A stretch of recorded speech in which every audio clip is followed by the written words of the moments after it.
여러분 안녕하십니까? 이 성경은 과일에 대해서 우리에게 참 중요한 힌트들을 주고 있어요. 하나님께서 아담과 하와를 창조하신 다음에 제일 먼저 주신 음식은 과일입니다. 그래서 에덴 동산에 있는 모든 나무의 실과들을 먹도록 하셨어요.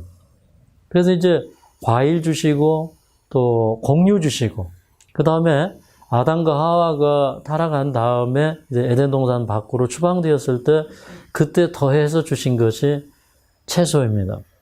그래서 이제 사람에게 제일 좋은 음식은 과일이라는 거예요.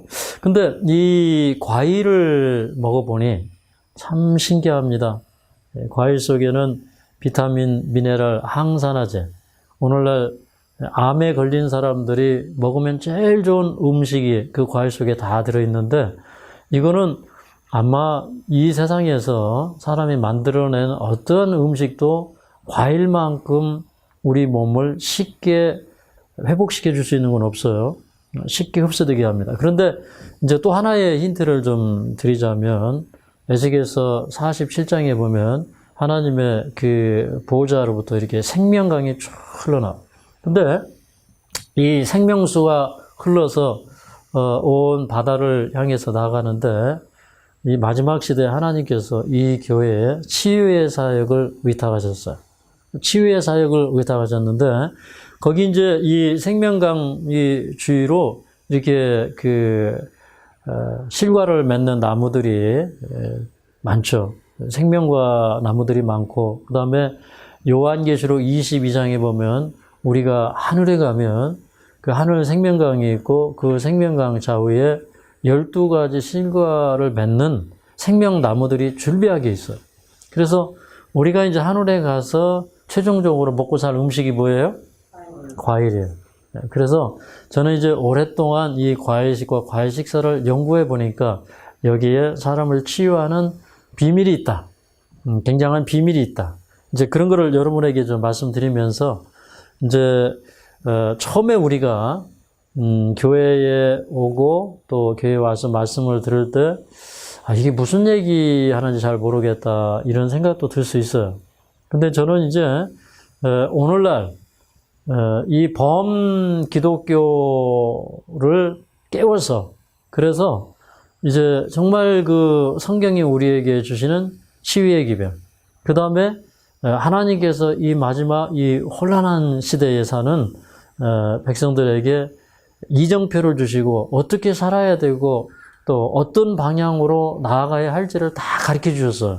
음식뿐만 아니라 우리 마지막을 대비하는 우리들의 생활 이런 것들도 다 가르쳐 주셨어요.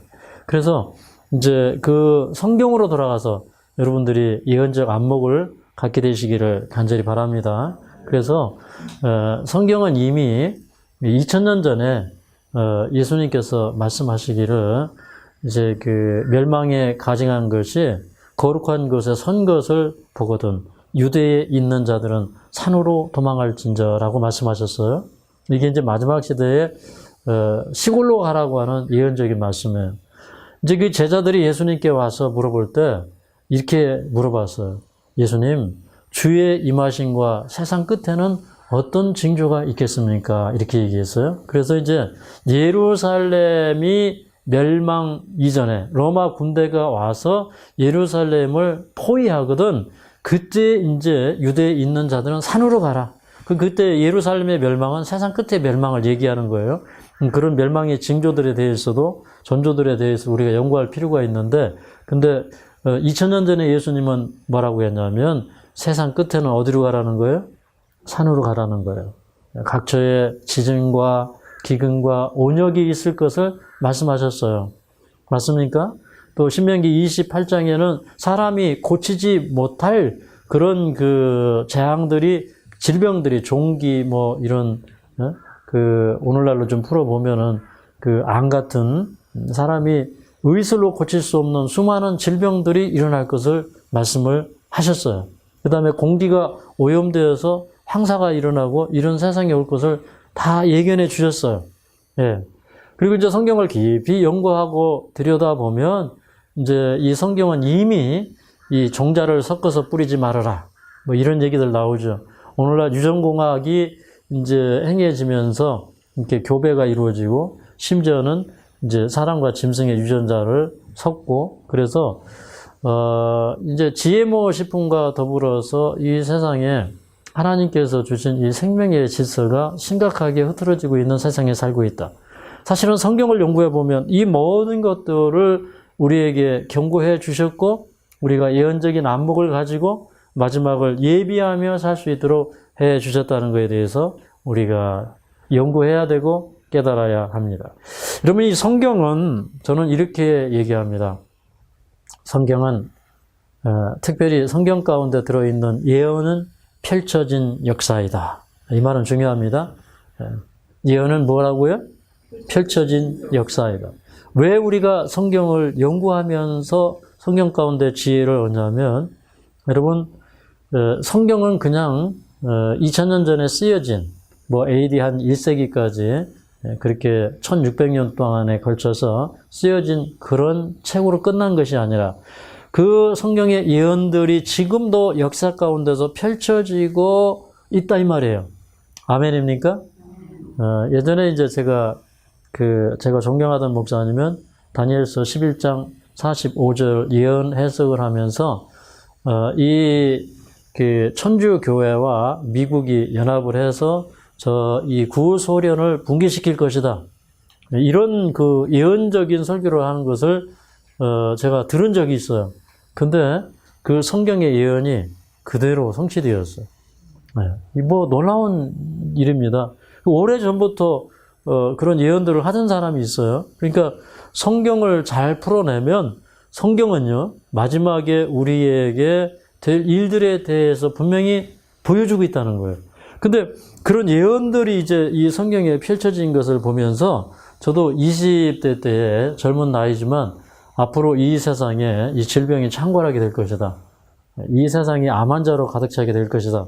그래서 저는 20대부터 준비해가지고 이제 30대에 시골에 들어와서 이제 지금까지 한 20년 후를 보고 이렇게 이제 준비를 하고 산 거예요.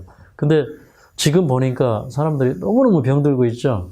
병이 이 세상에 창궐하는 것을 우리가 볼 수가 있어요. 그런데 어쨌든 그 성경은 우리에게 계속 펼쳐졌어요. 펼쳐졌고, 특별히 이제 다니엘서를 연구해 보면, 이제 그 다니엘 시대에서부터, 다니엘은 약 2500년에 앞으로 될 역사에 대해서 쭉 예언했어요.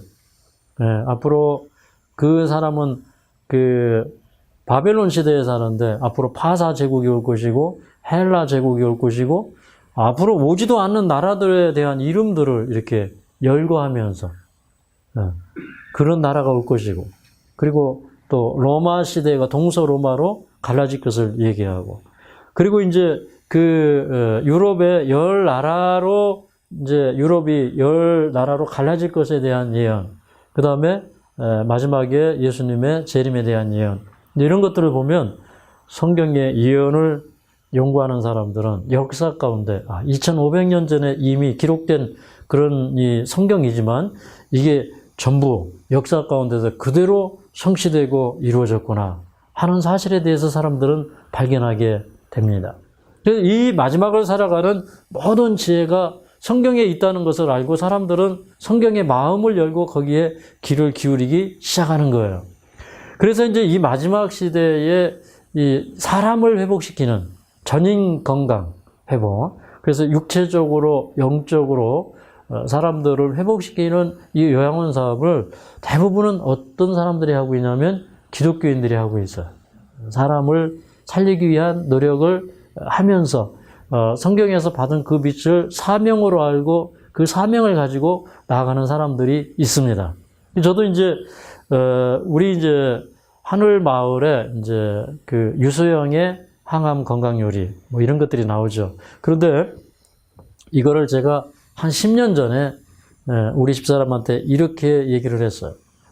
우리는 한 10여 년 동안 우리 환우들을 위해서 건강 강의를 해왔고 또 그들이 먹으면 회복될 수 있는 그런 치유가 되는 음식을 만들어서 제공해 왔다. 그런데 이거는 우리만 가지고 있을 것이 아니라 이것을 우리가 제작을 해서 세상 가운데 내놔야 된다. 그래서 이제 이런 걸 통해서, 이런 문화를 통해서 사람들이 성경을 알고 하나님을 알아야 된다. 그래서 이제 집사람을 설득을 해서 중국에서 그 엄마와 딸이 함께하는 건강 요리를 제작하기 시작했어요. 그 이제 이름은 제가 요즘에 바꿔가지고 좀 올렸지만, 그런데 그게 시작한 지가 벌써 10년이 되었어요. 근데, 그때 우리는 중국에서 그냥 순수하게 선교 사업에 열중하고 있을 때, 그렇지만 세상을 살리는 일을 우리가 해야 되겠다. 그래서 이제 그런 일을 시작했던 겁니다. 근데 오늘날도 그렇게 사명을 가진 사람들이 참 많이 있겠죠.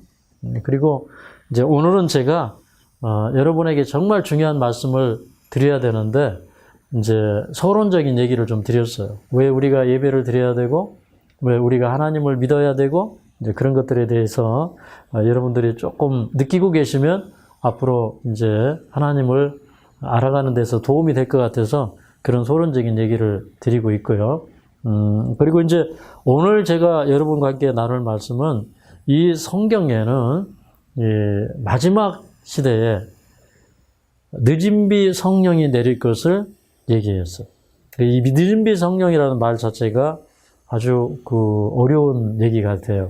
그런데 이 성경은 그 하나님께서 사람의 마음에 감동을 주셔서 사람을 변화시키고, 그 다음에 그 변화된 사람이 세상 가운데 나아가서 또 하나의 그 변화의 물결을 일으킬 수 있는 그런 역사가 일어날 것을 얘기했어. 그래서 변화된 사람이 다른 사람을 변화시킵니다. 맞습니까? 그뿐만 아니라 그 예수님의 제자들이 복음으로 변화가 되니까 하나님께서 그들에게 성령을 주셔서, 성령은 원래 하나님이십니다. 하나님. 그래서 성부 하나님, 성자 하나님, 성령 하나님. 그렇죠?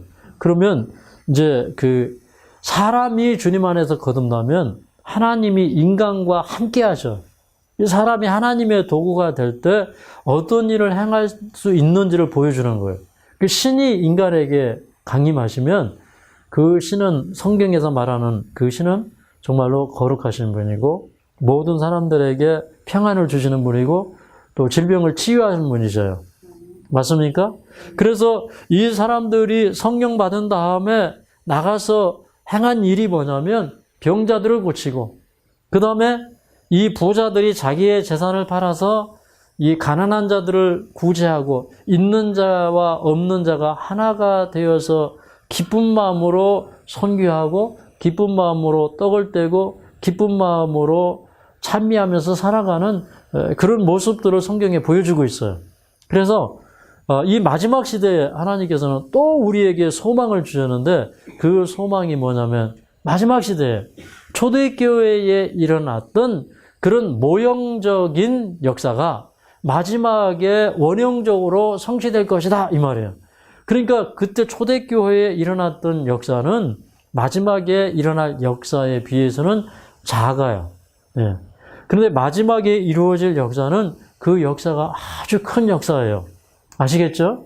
그래서 이제 지금부터는 이제 제가 좀 디테일하게 들어갈 거예요. 그러니까 주어진 시간이 한 30분 정도 이제 있는데 요 시간 동안 늦은 비 성령의 역사에 대해서 제가 이제 기존에 우리 기독교인들을 위한 호소하는 그런 기별들을 선포할 때 여러분의 정신을 잘 차리고 따라오시기 바랍니다. 먼저 그 마태복음 20장을 보면 이제 그 천국의 비유가 나와요. 이 천국의 비유에서는 이제 그 어떤 사람이 포도원을 만들고 그 포도원에 일할 사람들을 초청을 해요. 그래서 여기 이 포도원은 무엇이냐면 이제 천국을 얘기하는 거예요. 천국. 그래서 이제 이 천국이라고 하는 것은 이 땅에 있는 교회의 경험이기도 합니다. 그래서 이제 이 사람을 부르러 보내는데 여기 이제 20장 1절에 보면 이렇게 이른 아침에 종들을 부르고 그 다음에 또 3절에 보면 제3시에 부르고 5절에 보면 6시에 부르고 또 9시에 부르고 그래요. 또 6절에 보면 11시에 불러요. 여기 보면 이제 그 종들을 부르시는데 어떻게 나오냐면 5 타임이 나와요. 이른 아침이 나오고 3시가 나오고 6시가 나오고 9시가 나오고 11시가 나와요. 예. 예수님이 이 땅에 오셔서 예수님께서 그 70인 제자들을 파송하시고 12제자들을 파송하시고 이렇게 하면서 이른 아침에 그 포도원에 들어와서 일할 사람들을 불렀어요. 일꾼들을 부르시는 거예요. 마지막에 하나님은 일꾼들을 부르시는 거예요. 아침에 이제 제가 이제 오늘 굉장히 중요한 말씀을 하려고 준비를 하고 있는데 우리 집사람한테 전화가 왔어요. 옥수수가 다 익어가지고 지금 옥수수 버리게 생겼는데 옥수수를 딸 사람이 없더라. 그래서 제가 이제 가만히 생각을 해보니까 이제 또 예배 끝나고 나면은 또 외부에서 또 사람들 올 것이고 근데 옥수수는 따기는 따야 되는데 그래서 급한 마음에 성경 접고 내려가가지고 아주 정신없이 네 자루를 지금 따다가 놓고 하느라고 지금 아침도 못 먹고 와서 이제 설교하게 되었습니다. 근데 가끔 안 먹으면 건강에 좋아요. 상관없어요. 그리고 이제 올라왔는데 이 마지막 시대에 추수할 것들은 너무 많아. 그러니까 지금 사람들이 건강기별 들어야 되고 하나님 알아야 되고 주님 안에서 피난처를 발견해야 되는데 그런데 일꾼들이 없는 거예요. 일꾼들이. 그렇습니까? 그리고 우리가 빨리 일꾼이 되어야 돼요. 선한 일꾼이 되어야 돼요. 그래서 이른 아침에 보내었어요.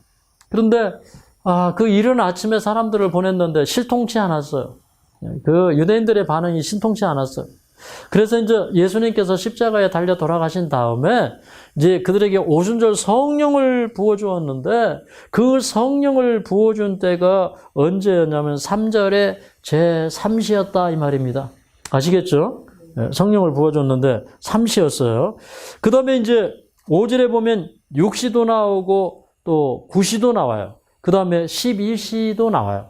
그럼 우리가 이제 이런 말씀은 자, 예수님의 말씀은 그 당시에 해당되는 말씀이지만 그러나 이 말씀이 예언적으로 그대로 풀어졌기 때문에 이 말씀은 예언이다 이 말이에요. 예언은 이제 요한계시록에만 다니엘서만 있는 게 예언이 아니에요. 뭐 소선지서에서도 예언이 많이 들어있고 그 다음에 마태복음 20장에도 예언이 들어있어요. 그런데 맨 마지막에 초청을 보내는데 그게 제11시예요.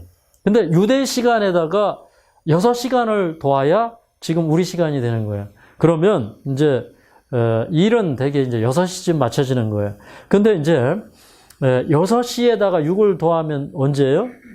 12시에. 주님은 12시에 오시는 거예요. 한밤중에 오시는데 그런데 마지막 초청이 발해지는데 그게 뭐냐면 6절에 11시예요. 지금은 11시에 우리가 살고 있다는 걸 알아야 돼요. 그래서 성령의 강림은 언제 내리느냐? 11시에 내리십니다. 지금은 늦은 비 성령의 때예요. 아시겠죠? 이거 여러분들이 계속 연구하셔야 되고 그 다음에 이제 사도행전 2장으로 가겠습니다. 자, 사도행전 2장에 보면 이 120명의 사람들이 다락방에 모여서 진심으로 성령 받기를 위하여 기도하고 회개하고 할 때 그 성령이 부어졌는데 그 성령 부어짐이 있으니까 사람들이 외국어를 말하기 시작했어요.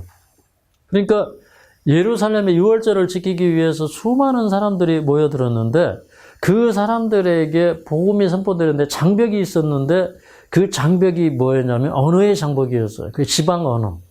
근데 이 방언의 은사가 부어지니까 그들이 나가서 설교할 때에 그 각 나라에서 온 사람들이 자기 방언으로 듣기 시작해요.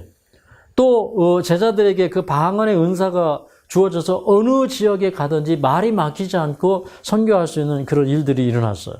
그랬더니 이제 그런 역사를 보면서 이 사람들이 유대인들이 뭐라고 그러냐면 저 사람들이 새 술에 취했다. 그렇게 얘기했어요. 그러니까 술에 취하긴 취했는데 이게 보통 술이 아닌 것 같아서 뭐라고 그러냐면 새 술에 취했다. 그랬더니 자 2장 15절을 읽겠습니다. 2장 15절 시작. 때가 제3시니 너희 생각과 같이 이 사람들이 취한 것이 아니라 이는 곧 선지자 요엘로 말씀하신 것이니 하나님이 가라사대 말세에 내가 내 영으로 모든 육체에게 부어주리니 너희의 자녀들은 예언할 것이요 너희의 젊은이들은 환상을 보고 너희의 늙은이들은 꿈을 꾸리라. 그렇게 얘기했어요. 근데 이게 참 중요한 말씀이에요. 뭐라고 그랬냐면, 지금이 때가 제3시다, 이 말이에요. 그러니까 그때 이제, 3시에다 6을 더하면 몇 시예요? 9시에. 오전 9시에 나가서 이제 설교할 때 그렇게 얘기했어요. 그러니까 그때는, 오순절 성령을 받을 때는 오전 9시. 예수님이 이 세상에 오셔서 복음을 선포할 때는 이른 아침, 한 6시경. 네. 그 다음에 이제, 이 중세기의 종교개혁, 그 다음에 또, 재림 운동, 이런 역사를 통해서 이제 3시, 6시, 9시의 예언들이 성취되었어요. 그 다음에 우리는 그 토대 위에서 지금 11시에 와 있다는 거예요. 11시에 주님께서는 늦은 비 성령을 부어주실 것인데, 여기 그 3시를 얘기하면서 베드로는 뭐라고 했냐면, 우리가 세술에 취한 게 아니라 그 요엘이 얘기했지 않느냐. 말세에 내가 내 영으로 모든 육체에 부어주리니 또 너희의 자녀들은 예언할 것이요. 너희의 젊은이들은 환상을 보고 너희의 젊은이들은 꿈을 꾸리라. 그래서 이제 사람들이 그 예언을 하게 되고 또 이상을 보게 되고 이런 그 놀라운 역사가 이제 그 예언되어 있는데 말세에 주리라고 한 그 성령이 지금 온 것이다 이렇게 얘기했어요. 이 말씀 속에는 이런 것들이 있어요. 여러분 왜 여기에 이 말세라고 그렇게 표현되어 있을까요? 이 말세는 그때도 시대적으로 말세였지만 지금은 이제 2차적인 그 예언이 성취되는 말세예요. 아시겠죠? 그때는 모형적인 말세였다면 지금은 원형적인 말세에 우리가 살고 있는 거예요. 근데 이 늦은 비 성령을 우리가 기다려야 될까요? 근데 저는 이제 이런 이제 복음을 전하면서 이게 어디서부터 시작할지 가슴이 답답합니다. 왜 그러냐면 여러분 마태복음 25장에 보면 이제 그 예수님이 혼인잔치의 비유를 들어서 설명을 하셨어요. 예수님이 이제 이 땅에 오실 때, 이제 이 세상에 사는 교회들이 이런 경험을 하게 될 것이에요. 그 열 처녀들은 이제 마지막을 사는 교회들의 경험인데 그 열 처녀가 신랑을 기다립니다. 근데 신랑이 더디 오니까 다 졸면서 잤어요. 옛날에 그 혼인 제도는 이제 신랑이 밤에 신부집에 와서 그 신부를 데려가요. 그게 이제 결혼 풍습이에요. 그러니까 예수님이 신랑 되셔서 우리를 데리러 오신다고 그랬죠. 어제 우리가 그 신부된 예루살렘에 대해서 말씀을 배웠죠. 근데 마지막 시대에 그 신랑 되시는 그분이 이제 결혼식에 올 때 이제 그 열 처녀가 기다리는 거예요. 근데 이제 원래 이제 신부는 이제 하나님의 마지막 순결한 교회이고, 그 다음에 열 처녀는 이제 재림을 준비하는 또 이 교회들의 또 경험이기도 해요. 그런데 이제 문제는 뭐냐면 그 신랑이 더디 오니까 다 졸면서 자요. 이게 뭐냐면 영적인 경험들이에요. 그래서 마지막 시대는 사람들이 어떤 경험을 하느냐, 다 졸며 자더라 이 말입니다. 제가 설교해도 어떤 사람들은 졸면서 자는 사람들이 있어요. 그리고 제가 제일 많이 설교를 시작하면서 고민한 게 뭐냐면 왜 사람들이 졸면서 자느냐. 성경에 이 말씀이 뭐냐면 마지막 시대의 사람들은 하나님 말씀 들을 때 졸면서 잔다 이 말이에요. 영적인 그런 상태에 있다 이 말이에요. 근데 보라 신랑이로다 맞이러 나오라 그런 외침이 일어났어. 이 보라 신랑이로다 맞이러 나오라 이 외침이 뭐냐면 마지막 시대 늦은 비 성령 운동에 이상한 힘과 능력을 받아서 이 세상을 향하여 그렇게 외칠 때 사람들이 그 음성을 듣고 깨어서 나올 거예요. 그러니까 지금 우리가 그 음성을 듣고 깨워야 돼요. 근데 오늘날 교회들이 어떻게 생각을 하고 있냐면 지금은 마지막 때가 아니야. 지금은 늦은 비 성령의 때가 아니야. 그러니까 좀 더 자자. 좀 더 졸자 이래요. 근데 여기 이게 심각한 게 이게 뭐냐면 그런데 그 신랑이 왔는데 미련한 5 처녀가 졸다가 보니까 이 기름병을 이렇게 하나 차고 있고 그 기름병을 가지고 이제 등에다 계속 기름을 부어가지고 이 등잔에 이렇게 기름을 채워야 되는데, 근데 이제, 보라 신랑을 맞으러 나오라라고 이렇게 그 외칠 때에 그 등잔에 기름이 거의 떨어져 가고 있었어요. 그래서 이제 일어나서 불을 밝혀서 신랑이 오는 길을 밝혀야 되는데, 미련한 다섯 처녀가 기름이 떨어져 가지고 그 슬기로운 다섯 처녀에게 우리 쓸 것도 좀 빌려달라고 그랬더니, 나눠달라고 그랬더니, 이 슬기로운 다섯 처녀가 뭐라고 그랬어요? 우리 쓰기에도 부족하다. 그렇게 얘기했어요. 그래서 여러분, 구원은 각자 준비하는 거예요. 맞습니까? 누구 따라 하는 게 아니에요. 그런데 이제 이 슬기로운 다섯 처녀는 신랑이 오는 길을 밝혀서 그 혼인잔치에 들어가 버렸어요. 혼인잔치에. 들어가 버렸고, 그 다음에 미련한 다섯 처녀는 시장에 갔다 와 보니까 문이 닫혀버렸어요. 그 사람들은 혼인잔치에 들어갔어요? 못 들어갔어요? 그래서 많은 사람들이 주님의 구원을 기다리다가 구원을 잃어버릴 것을 얘기했어요. 그리고 우리도 지금 준비해야 되지, 그때 가서 준비하겠다, 이런 생각을 버려야 됩니다. 이게 참, 그래서 이 마지막 시대에 늦은 비의 성령은 우리가 꼭 받아야 되는데, 이거 참 중요한 경험입니다. 우리 예레미야 5장으로 좀 가도록 하겠습니다. 예레미야 5장. 예레미야 5장 24절부터 25절 읽습니다. 예레미야 5장 24절부터 25절입니다. 시작. 또 너희 마음으로 우리에게 이른 비와 늦은 비를 때를 따라 주시며 우리를 위하여 추수 기한을 정하시는 우리 하나님 여호와를 경외하자 말하지도 아니하니 너희 허물이 이러한 일들을 물리쳤고 너희 죄가 너희에게 오는 좋은 것을 막았느니라. 여기 이제 이 무슨 말씀이냐면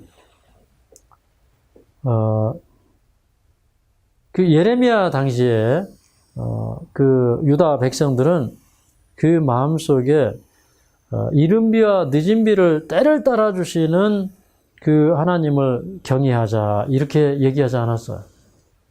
이 마지막 시대에도 우리가 때를 알아야 돼요. 이른 비와 늦은 비의 때를 알아야 돼요. 유대인들이 왜 예수님을 영접하는데 실패했냐면 예수님 초림을 기다리던 그들이 재림의 영광 가운데서 오시는 그런 메시아를 기다렸어요. 그러니까 그들은 때를 분별하는데 실패했어요.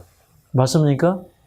그런데 여러분, 그 오순절 성령이 내릴 것에 대해서 침례 요한은 얘기했어요. 네, 나는 물로 침례를 주지만 예수님은 무엇으로 침례를 줄 거라고 그랬어요? 불과 성령으로 침례를 줄 것이다, 그렇게 얘기했어요.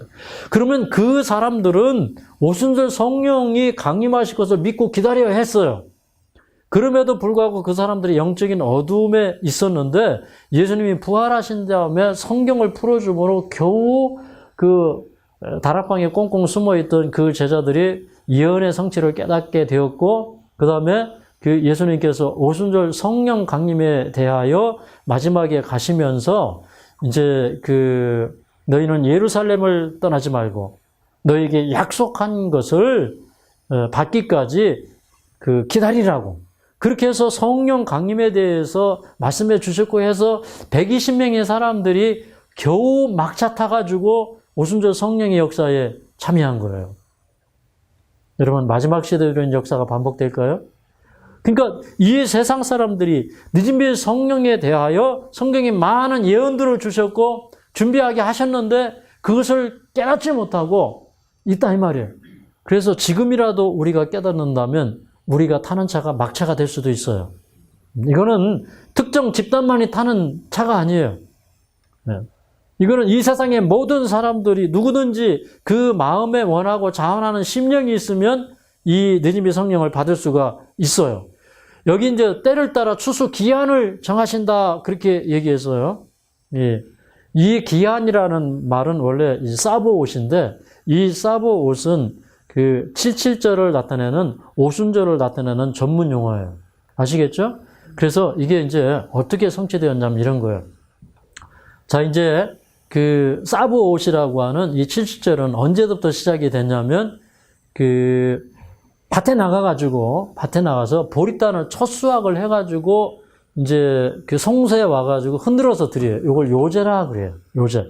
이것은 무엇을 표상했냐면 예수님께서 십자가에 달려 돌아가신 다음에 부활을 하는 거예요.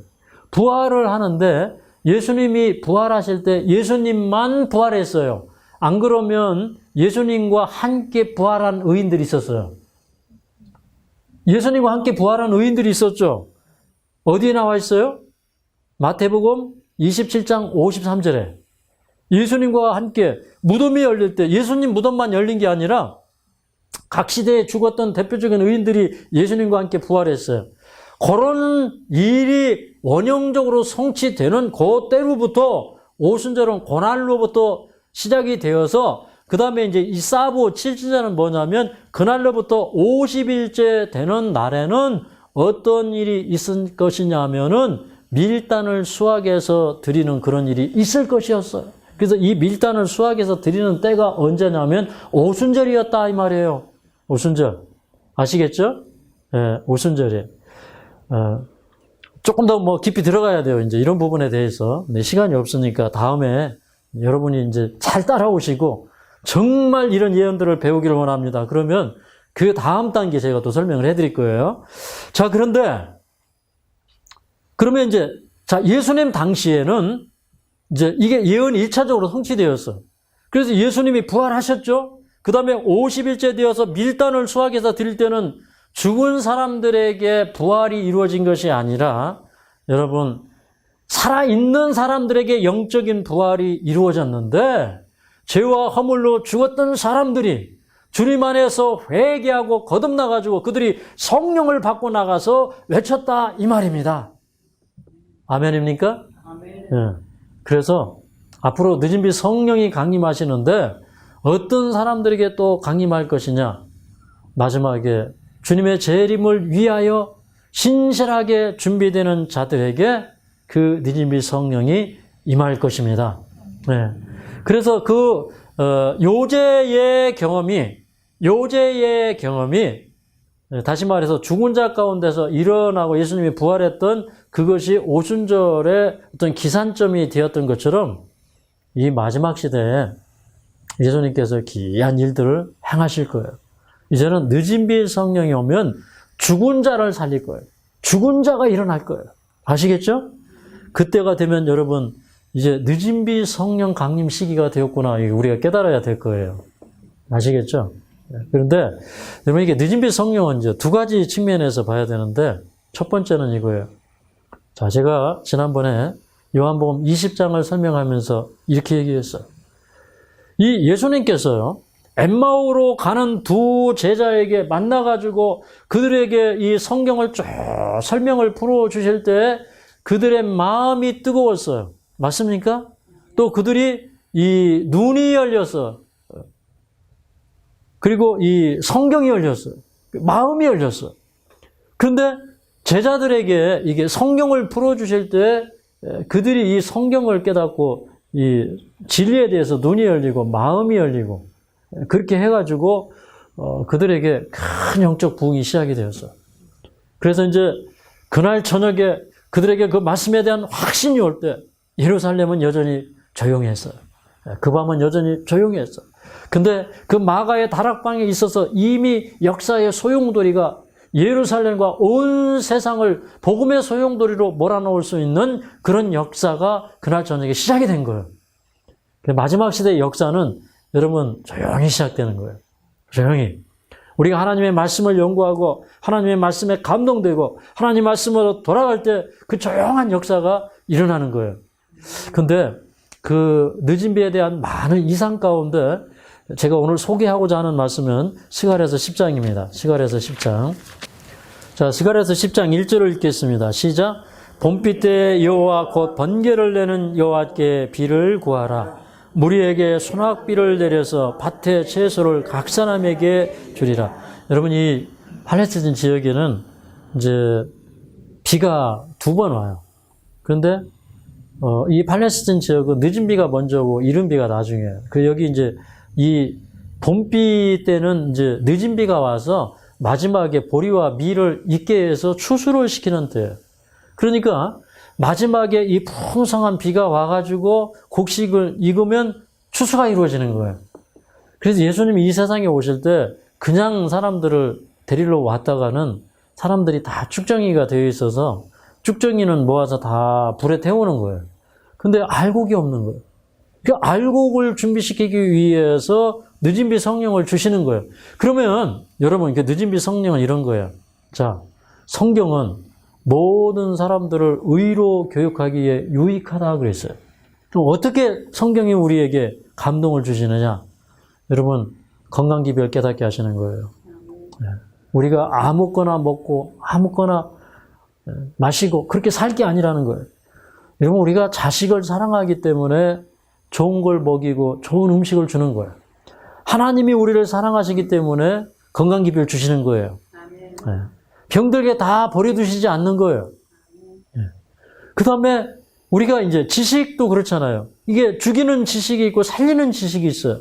그래서 하나님께서는 이 성경의 선한 기별들을 통해서 역사의 눈을 뜨게 하시고 마지막 세상의 눈을 뜨게 하셔서 하나님의 백성들을 더 영적으로 안전하게 데려가기를 원하십니다. 이게 뭐냐면 늦은 비의 역사예요.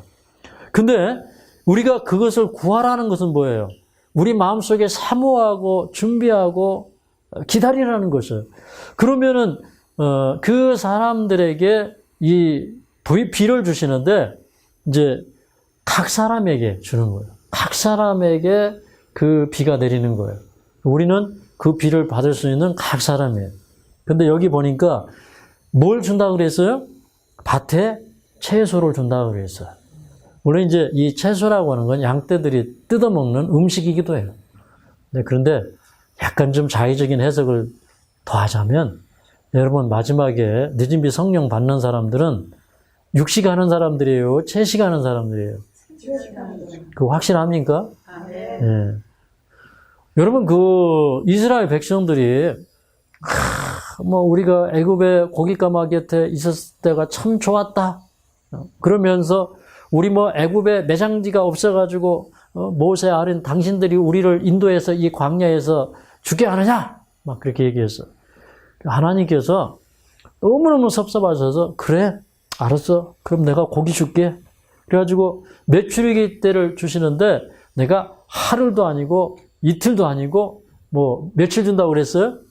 열흘 동안 코에 뭐 이렇게 넘쳐서 싫어지기까지 내가 주겠다. 그래서 하나님께서 한번 먹어봐 하고 메추리기 때를 보냈는데 사람들이 그 막 많이 갖다 거두었어요. 그죠? 막 거두었어요. 많이 거두어가지고 그걸 먹기도 전에 연병이 와가지고 많은 사람들이 죽었어요. 그런데 그 일 바로 직전에 뭐라고 그랬냐면 자, 장로들 70명 다시 뽑아와라. 그래가지고 70명을 선정했는데 그 사람들이 뭐 했어요? 성령 받아서 예언했어요. 그러면 여러분, 이 마지막 시대에 고기 먹는 사람에게 성령이 강림하겠어요? 채소 먹는 사람에게 성령이 강림하겠어요? 여러분, 저는 이런 거를 읽을 때 그냥 읽는 게 아니에요. 이거는 마지막에 하나님의 백성들에게 주시는 힌트예요. 그러면 마지막에 영적인 목사님들, 때를 알고 시기를 분별하고 백성들에게 때를 공급해주는, 채소를 공급해주는 그런 목사님들이 육식할까요? 채식할까요? 네. 여러분들이 답을 하셨어요. 네. 자, 그 다음에, 자, 2절, 3절을 좀 읽겠습니다. 2절, 3절. 시작. 대저 드라빔들은 허탄한 것을 말하며 복술자는 진실치 않은 것을 보고 거짓 꿈을 말한즉 그 위로함이 헛됨으로 백성이 양같이 유리하며 목자가 없으므로 공고를 당하나니 내가 목자들에게 노를 바라며 내가 순념소들을 벌하리라. 만군의 여호와가 그 무리 곧 유다 족속을 권고하여 그들로 전자 준마와 같게 하리니. 여기 보면 이 마지막 시대 늦은비 성령이 오시기 전에 이 세상의 형편은 어떠냐 이 말이에요. 이게 스가랴서는 사실 예언서입니다. 그냥 스가랴서는 그때 당시에만 성취되는 예언이 아니라 이건 예언적인 말씀이 드는 거예요. 근데 여기 보니까 이제 드라빔들이 뭐냐면 옛날에 그 우상의 모형을 이렇게 조그맣게 이렇게 만들어가지고 그런 것들을 이렇게 집안에 이렇게 세워놓는 거예요. 드라빈들은 허탄한 것을 말하며 복술자는 진실치 않은 것을 본다 그랬어요. 이 복술자는 뭐냐면 이렇게 그 죽은 자에게 이렇게 그 제사해가지고 이렇게 주술을 해가지고 죽었던 영혼들이 이렇게 올라와요. 네. 이거 마귀가 하는 겁니다. 하나님이 하는 게 아니에요. 그 뭐 사울이 만났던 그 죽었던 사무엘, 이거 가짜 사무엘이었잖아요. 근데 마지막에 마귀가 그런 강신술을 행하는 거예요. 여러분, 우리 그런 데 가면 돼요, 안 돼요? 안 돼요.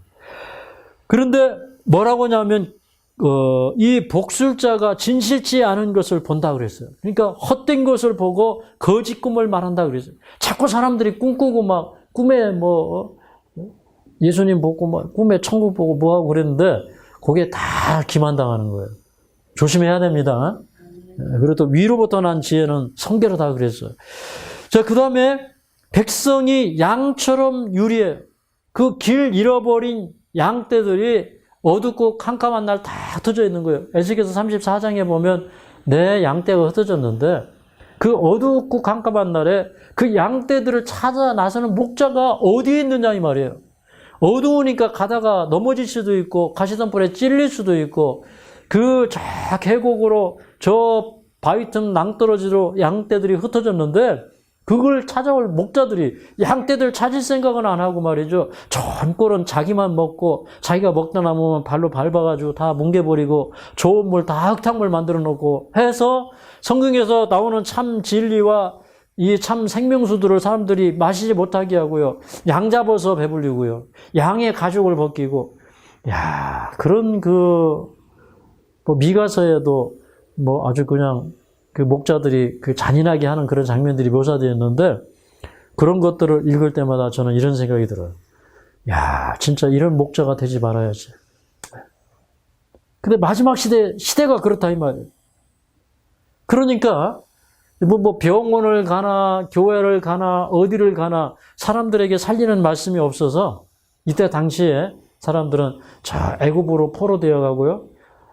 그 다음에 또 저 아수리아로 흐트러지고 그 다음에 또 이때 당시에 사람들은 직접적으로는 바벨론에 포로되어 갔다가 스가랴 당시에도 많은 사람들이 바벨론 가운데 있었고 그때 당시에는 이제 이미 바빌론이 멸망하고 페르시아 제국으로 바뀌었지만 그 페르시아 제국으로 바뀐 상황에서까지도 사실은 그 이스라엘 민족들은 아직도 저 바벨론에서 돌아올 생각을 안 하고 거기에 집 짓고 땅 사고 살다 보니까 거기에 사람들이 묻혀가지고 예루살렘에 돌아오면요. 예루살렘은 황폐되어 있고 성벽도 회파되어 있고 그러니까 성벽도 재건해야 되죠. 그리고 또 성전도 지어야 되죠. 이런 상황 속에 있기 때문에 사람들이 돌아오기를 원치 않았어요. 그래서 양떼들이 다 흩어져 버린 거예요. 근데 양떼들을 찾아오는 역사가 일어나야 된다 이 말이에요. 이 마지막 시대에는 사람들이 이렇게 구원 얻을 사람들이 각 나라와 민족과 족속에게 다 흩어져 있어요. 맞습니까? 어떤 사람들은요. 그 이상한 걸 믿으면서도 진짜 하나님을 찾는 사람들이 있어요. 저는 뭐 이슬람뿐만 아니라 모든 종파 가운데서 마지막에 참 진리들을 받고 나올 사람들이 있다고 하는 사실을 성경을 통해서 발견하게 됩니다. 근데 여기 자 3절 4절을 읽겠습니다. 3절 4절 시작. 내가 목자들에게 노를 바라며 내가 순념소도를 벌하리라. 만군의 여호와가 그 무리 곧 유다 족속을 권고하여 그들로 전쟁의 준마와 같게 하리니 모퉁이 돌이 그에게로서 말뚝이 그에게로서 싸우는 활이 그에게로서 권세 잡은 자가 다 일제히 그에게로서 나와서 여기 보니까 놀라운 복음의 이상이 나오는데 이제 그 유다 족속 예수님은 유다 지파의 사저에 있었어요. 근데 이제 이 영적인 유다 족속들은 뭐냐면 그때 당시에 그 성령 받아가지고 오순절 성령의 역사에 동참했던 자들. 네. 이거 굉장히 중요합니다. 이거 굉장히 중요한데 자는 사람도 있어요. 그런데 여기 뭐라고 그랬냐면 유다 족속을 권고하면 그들이 어떻게 되냐면 전쟁의 준마와 같게 되겠다 그랬어요. 옛날에는 전쟁할 때 말 타고 가서 전쟁했어요. 그럼 이 준마는 뭐냐면 용맹스러운 말이에요. 그래서 우리 에베소 6장에 보면 그 6장 그 예수님께서 이렇게 7인을 띄실 때 첫째 인을 띄니까 흰말이 나오는데 그 흰말을 탄 자가 이 사도교회를 대표하는 이 말이에요. 그런데 면류관을 쓰고 손에 뭘 가지고 나갔어요? 활을 가지고 나가서 이기고 또 이기고자 하더라 그랬어요. 그러니까 계속적으로 승리하는 말이에요, 이 말은. 출혈하면 이 말은 계속적으로 승리하는 거예요. 그래서 이 전쟁의 준마와 같은 하나님의 백성들이 나오는데 이 전쟁의 준마는 뭐냐면 비실비실한 말이 아니에요. 용맹스러운 말이에요. 그러니까 우리가 이 마지막 시대는 이 온 세상에 다니는데 지금은 말 타고 다녀요? 비행기 타고 다녀요? 요새는 뭐 말 타고 전쟁하는 게 아니라 요새는 막 전투기가 출격해가 전쟁이에요. 그죠? 미사일 쏘고 그래요. 그러니까 마지막 시대에는 그렇게 빠른 방법으로 이 복음이 전파되는 거예요. 우리 뭐 미디어를 통해서 또 사람들이 이 마지막 시대에 빨리 왕래하면서 이런 복음이 선포되는데 복음을 가진 사람들 아시겠죠? 늦은 비로 말미암아 영적으로 충만해진 사람들이 전쟁의 준마와 같은 경험을 하는 거예요. 근데 여기 뭐라고 그랬냐면 자 모퉁이 돌이 그에게로서 그랬어요. 그러니까 유다 족속에게서 메시아가 나왔던 것처럼 마지막에 이 성령을 받은 사람들에게서 모퉁이 돌이 나와요. 모퉁이 돌. 원래 이 모퉁이 돌은 누구를 상징하는 거예요? 예수님을 상징해요. 근데 저는 이 말씀을 들을 때 의미심장하게 들어요. 유다 족속에게서 뭐가 나온다고요? 모퉁이 돌이 나와요. 근데 이런 역사가 있어요. 이제 그 솔로몬 성전을 지을 때 그 성전을 짓는 장소에서 이게 돌을 다듬은 게 아니라 이제 채석장에서 돌을 다듬어 가지고 이제 그 성전을 짓는 곳으로 가져와요. 근데 한 번은 이제 일꾼들이 아주 크고 견고한 돌을 다듬어 가지고 그것을 가져왔어요. 근데 이제 이 성전에 이렇게 이제 그 돌들을 이렇게 이제 놓기 시작할 때 이제 다른 돌들은 이렇게 아기가 이렇게 탁탁 맞는데 이 돌은요 이렇게 좀 모양이 굉장히 크고 견고한데 이게 잘 안 맞아요. 그래서 그냥 사람들이 한 곳에 이것을 그냥 이렇게 버려두었어. 나중에 이렇게 모퉁이 돌을 놓으려고 하는데 이 모퉁이 돌은 이제 원어로 P9인데 영어로는 코너스톤이에요. 그러니까 두 벽을 이렇게 있는 곳, 이렇게 모서리에다가 뭐를 놓는 거예요?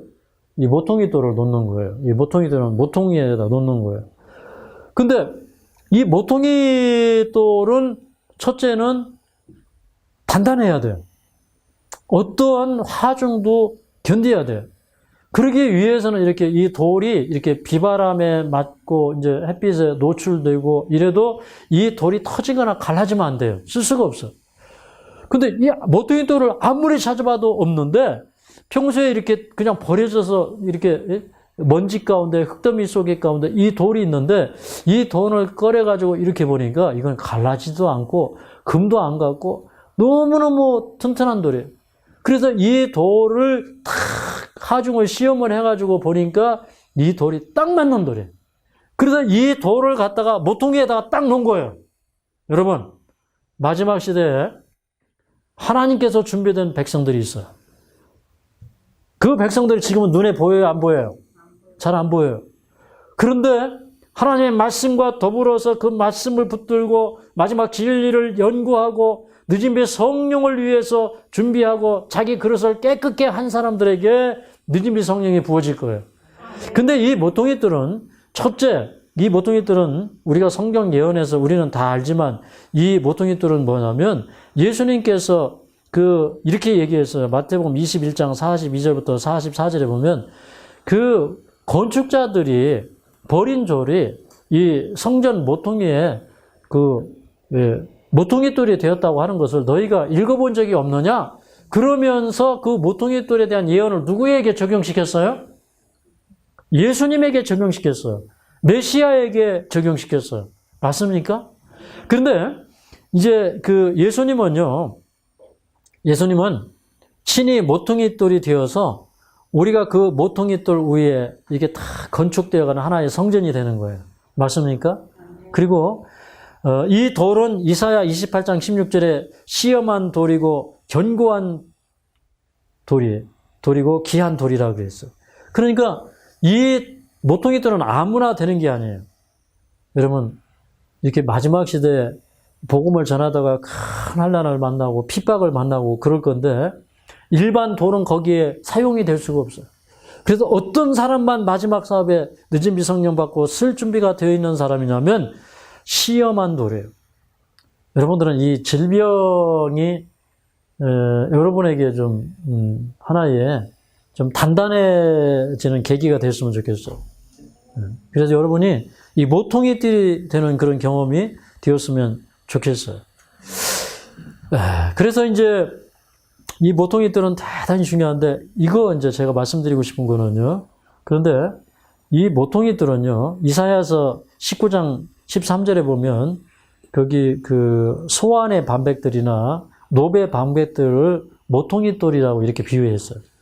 그러니까 이 모퉁이돌은 성경에서 예수님도 될 수 있지만 누구도 될 수 있는 거예요. 마지막 시대에는 우리도 될 수 있는 거예요. 맞습니까? 네, 우리도 될 수 있는데 어제 우리가 요한계시록 21장을 읽으면서 새 예루살렘 성을 보니까 거기에 그 기초석들이 쭉 놓여져 있는데 그 기초석에 누구의 이름이 기록되어 있어요? 12사도의 이름이 기록되어 있어요. 그러니까 마지막에 모퉁이돌의 사명을 감당하는 사람들은 우리 그 새 예루살렘에 거기에 들어가는 귀한 돌들로서 선별이 되는 거예요. 거기에 참여할 수 있는 특권을 우리가 누리는 거예요. 그래서 저는 이제 여기에서 제가 정말 제 마음에 감동이 왔던 건 이거예요. 저한테 왔던 감동이 여러분에게 좀 왔으면 좋겠어요. 저는 이걸 읽으면서 깜짝 놀랐어요. 이 마지막 시대에는 우리가 예수님의 품성을 재현해야 된다. 예수님의 품성을 본받아야 된다. 이게 복음이에요. 아시겠죠? 저는 이 스가랴서를 읽으면서 깜짝 놀라는 거예요. 자, 우리가 성령을 받으면 여기 이제 스가랴서 12장 6절에 보면 이제 불이 옵니다. 햇불이라고 얘기했어요. 그래서 오순절 성령 받을 때 그 사람들에게 그 불의 혀가 그들에게 임했죠. 그래서 방언을 하기 시작했고 그런 뜨거운 열성이 있었고요. 그 다음에 12장 8절에 보면 이렇게 얘기했어요. 12장 8절 읽겠습니다. 시작. 그날에 여호와가 예루살렘 거민을 보하리니 그 중에 약한 자가 그날에 있는 다윗 같겠고 다윗의 족속은 하나님 같고 무리 앞에 있는 여호와의 사자가 될 것이라. 여기 보니까 다윗 족속은 누구와 같고? 하나님 같고. 다윗은 어느 지파 사람이에요? 유다 지파. 유다 지파에게서 뭐가 나와요? 모퉁이돌이 나와요. 유다 지파에게서 모퉁이돌 같은 사람들, 그 품성이 하나님 같은 사람들, 어려움이 있다고 해서 물러나지 않는 사람들, 뒤로 침륜에 빠지지 않는 사람들, 그런 예수님의 품성을 재현하는 역사가 성령이 부어지는데 그 성령 강림은 이 죄 있는 육신을 가지고 죄 짓고 살아온 우리들이 죄를 버리고 예수님의 품성을 재현하는 그런 역사가 일어난다 이 말이에요. 아멘. 그 다음에 이제 이 모퉁이돌만 아니라 그들에게서 또 뭐가 나올 것이냐면 말뚝이 나올 것이다 그렇게 얘기했어요. 이 말뚝은 옛날에 이 건축 재료로 쓰는 거예요. 그 말뚝은 이게 장막을 칠 때 그 장막을 견고하게 하기 위해서 장막을 쳤어요. 그래서 그 이사야 33장 20절에 보면 예루살렘이 이제 이 각지에서 흩어졌던 이 예루살렘이 다시 회복될 때 예루살렘이 이 장막을 이렇게 견고하게 칠 때 그 말뚝이 이렇게 사용되는 거예요. 그래서 그 예루살렘 집이 견고하게 될 것에 대해서 얘기했고 또 이사야 22장 23절에는 다윗의 보좌가 견고할 것에 대해서 얘기했고 그 다음에 또 뭐 우리 이제 그 계시록 뭐 3장 이런 데 보면 빌라델피아 교회에 이 충성된 사람들이 성전의 기중이 될 것을 얘기를 했는데 오늘 이제 굉장히 중요한 절 한 절만 좀 찾아보도록 하겠습니다. 에스라서 9장 8절입니다. 자, 8절 있습니다. 시작.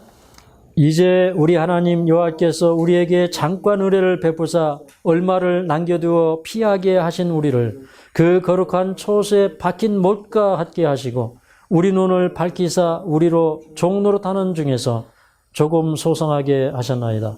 이 말씀을 7절부터 9절까지 읽으면서 연구를 하시기 바랍니다. 이런 거예요. 여러분, 이스라엘 백성들이 다 바벨론에 포로되어 갔어요. 그래서 이제 나라가 바뀌고 페르시아 시대가 왔어요. 그래서 이제 그 아닥사스다 왕이 예루살렘을 중건하라는 영을 내렸어요. 그러면 이제 이 예루살렘이 성벽도 무너지고 성경도 회파되고 했으니까 하나님의 백성들이 돌아가서 예루살렘에 가서 이제는 성을 중건하는 그런 일을 해야 돼요. 네, 성벽을 다시 쌓고 교회를 지는 일을 해야 돼요. 근데 그 가운데 일부만 왔어요. 그래서 여기 뭐라고 했냐면 그 얼마를 남겨두었는데 그 얼마가 약 5만의 사람들이 돌아왔어요. 5만의 사람들. 그 사람들이 또 와가지고 성벽 재건을 제대로 못하고 있었어. 또 그 다음에 성전도 짓지 못했어요. 그러다가 스가랴 시대에 와가지고 스가랴가 예언하고 학개가 예언하고 하나님께서 그들에게 감동을 주시고 너희가 지금 성전을 짓지 않고 저 산에 가서 나무에다가 너희 집이나 짓고 그런 너희 행위가 옳으냐 이 말이에요. 그러면서 책망하고 너희가 왜 그렇게 가난하냐. 너희가 곡식을 너희 먹기 위해서 뿌리고 너희를 위해서 수확하고 하는데 하나님이 싹 불어버렸다 이렇게. 그러니까 너희가 산에서 나무에다가 저 기둥돌 베어다가 뭐 하라는 거예요? 하나님의 성전을 지으라 이 말이에요. 그래서 하나님께서 마지막에 그 무리를 불러내신 다음에 일단에 소수의 무리를 불러내신 다음에 그들을 여기 뭐라고 했냐면 그 거룩한 처소에 박힌 목과 같게 하시고 그랬어요. 못은 여기 그 기둥과 같은 말뚝과 같은 말이에요. 그러니까 마지막에 하나님의 사업을 위해서 다시 한번 이 무너진 데를 수보하는 일을 하는 이사야 58장에 그런 수보하는 그런 사명자들이 일어나는데 그 사명자들은 어떤 사람들이냐면 그 예루살렘을 중건할 때 그 소수의 일단의 무리가 예루살렘에 와가지고 거기에 박힌 모처럼 거기에 이 기둥처럼 말뚝처럼 그런 일을 시작한 것처럼 마지막에 준비된 사람들이 진리에 감동된 사람들이 진리를 가지고 있는 사람들 이 마지막에 정말 이 영원한 복음과 새천사의 기별을 가진 백성들, 예언을 가진 백성들, 이런 사람들이 말뚝의 역할을 할 것이다 이 말이에요. 아멘. 그리고 우리는 이 마지막 시대에 하나님의 사업의 진리의 기둥이 되어야 돼요. 우리가 이 사업의 기둥이 되어야 돼요. 그 다음에 또 뭐라고 하셨냐면 그들에게서 싸우는 활이 나올 것이다 그랬어요. 싸우는 활은 여기 이제 그 유다 족속들이 나가서 저 헬라 자식들을 칠 때 그들이 그 활을 가지고 나가서 싸울 때 하나님께서 그들 위해서 막 살을 번개처럼 화살을 번개처럼 지원해 주셔요. 그래서 이 마지막 싸움은 여러분 이 활은 우리도 이 활을 들고 전쟁을 하지만 하나님께서 우리와 연합하셔서 그 위에서 남방 회립바람을 타고 화살을 번개처럼 천사들이 쏘아주어서 이 전쟁에 우리가 승리할 거예요. 그들에게 싸우는 활이. 그래서 우리 이제 이런 얘기도 나오거든요. 그 활에 대해서는 시편 45편 5절에 보면 그 메시아에 대해서 예언을 합니다. 왕의 살이 날카로워 원수의 염통을 뚫으니 그렇게 얘기했어요. 메시아가 오시면 그 메시아가 그런 일을 할 것이었어요. 근데 그 활을 이제 우리에게 준 거예요. 그래서 그 활을 받은 하나님의 백성들이 나아가서 이제 그 일을 할 때 여기 9장 13절에 보면 내가 유다로 당긴 활을 삼고 에브라임으로 먹인 살을 삼았으니 시온아 내가 내 자식들을 격동시켜 헬라 자식을 치게 하며 너로 용사의 칼과 같게 하리라 그랬어요. 여러분 여기에 이제 유다 족속, 에브라임 족속들을 하나님께서 감동시킬 때 헬라 자식을 친다는 건 뭐냐면 이방 세계를 향해서 복음을 가지고 나아가는데 뭐라고 했냐면 여기 격동시킨다는 것은요 성령으로 감동시키는 거예요. 여러분 이런 거예요. 말씀의 화살을 가지고 있는 사람들, 말씀을 가지고 있는 사람들, 그 품성이 예수님처럼 변화된 사람들, 진리의 기둥이 될 준비가 이루어진 사람들, 그런 성령의 감동이 이루러 오면 나가서 싸우게 되는 거예요. 네. 감동하면 나가서 싸우는 거예요. 감동하면 나가서 우리는 어떻게 싸우는 거예요? 진리로 싸우는 거예요.